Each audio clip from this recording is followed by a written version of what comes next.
नमस्कार दोस्तों, स्वागत है आपका आरएस के क्लासेस क्विज टाइम में।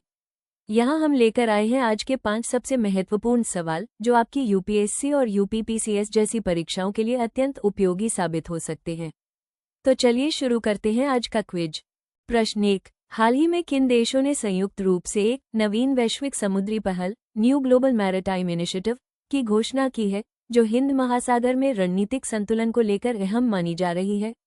विकल्प ए भारत और जापान, विकल्प बी अमेरिका और ऑस्ट्रेलिया, विकल्प सी भारत और फ्रांस, विकल्प डी जापान और फिलीपींस। सही उत्तर विकल्प सी भारत और फ्रांस।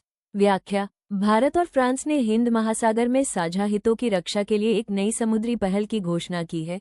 इसका उद्देश्य क्षेत्रीय स्थिरता, समुद्री सुरक्षा और चीन के बढ़ते प्रभाव का संतुलन करना है।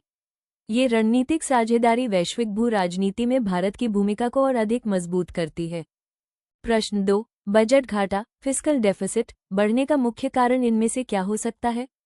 विकल्प ए निर्यात में वृद्धि, विकल्प बी आयकर संग्रह में बढ़ोतरी, विकल्प सी सरकारी व्यय में अत्यधिक वृद्धि, विकल्प डी मुद्रा आपूर्ति में वृद्धि।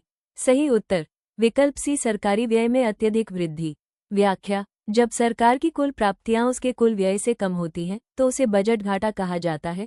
यदि सरकार अपने खर्चों को नियंत्रण में नहीं रखती या आय के स्रोत कमजोर रहते हैं तो बजट घाटा बढ़ता है। यह आर्थिक असंतुलन का संकेत देता है। प्रश्न 3, हाल ही में किस अफ्रीकी देश ने भारत के साथ रक्षा, विज्ञान और अंतरिक्ष सहयोग को लेकर 3 नए समझौतों पर हस्ताक्षर किए हैं?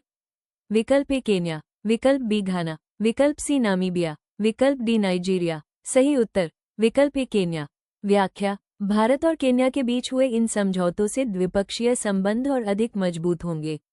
यह अफ्रीका में भारत की ग्लोबल साउथ नीति को बढ़ावा देता है और रणनीतिक सहयोग को नई ऊंचाइयों पर ले जाता है।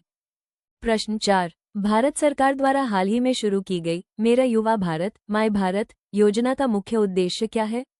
विकल्प ए युवाओं को रोजगार देना, विकल्प बी राष्ट्रीय सेवा योजना से जोड़ना, विकल्प सी युवा नेतृत्व और राष्ट्र निर्माण में भागीदारी बढ़ाना, विकल्प डी खेल सुविधाओं का विस्तार करना। सही उत्तर विकल्प सी युवा नेतृत्व और राष्ट्र निर्माण में भागीदारी बढ़ाना। व्याख्या: मेरा युवा भारत डिजिटल प्लेटफॉर्म आधारित एक संगठन है जिसका उद्देश्य युवाओं को राष्ट्र निर्माण की गतिविधियों से जोड़ना है। ये योजना देश में युवा शक्ति को रचनात्मक दिशा देने के लिए शुरू की गई है। प्रश्न 5, हाल ही में चर्चा में रही हाइड्रोजन वैली इनोवेशन क्लस्टर का प्रमुख उद्देश्य क्या है? विकल्प ए जल संकट से निपटना, विकल्प बी हरित हाइड्रोजन पर शोध और नवाचार को बढ़ावा देना, विकल्प सी किसानों को सस्ती ऊर्जा देना, विकल्प डी प्रदूषण नियंत्रण के लिए सौर ऊर्जा बढ़ाना। सही उत्तर विकल्प बी हरित हाइड्रोजन पर शोध और नवाचार को बढ़ावा देना। व्याख्या: हाइड्रोजन वैली परियोजना का उद्देश्य हाइड्रोजन उत्पादन, भंडारण और उपयोग की एकीकृत प्रणाली विकसित करना है। ये भारत की नेशनल ग्रीन हाइड्रोजन मिशन का हिस्सा है और सतत ऊर्जा के क्षेत्र में क्रांति लाने की दिशा में कदम है। तो दोस्तों, ये थे आज के 5 बेहद अहम सवाल। अगर आपको ये क्विज पसंद आया हो तो वीडियो को लाइक और चैनल को सब्सक्राइब करना न भूलें। हम मिलेंगे कल सुबह एक और नई क्विज के साथ।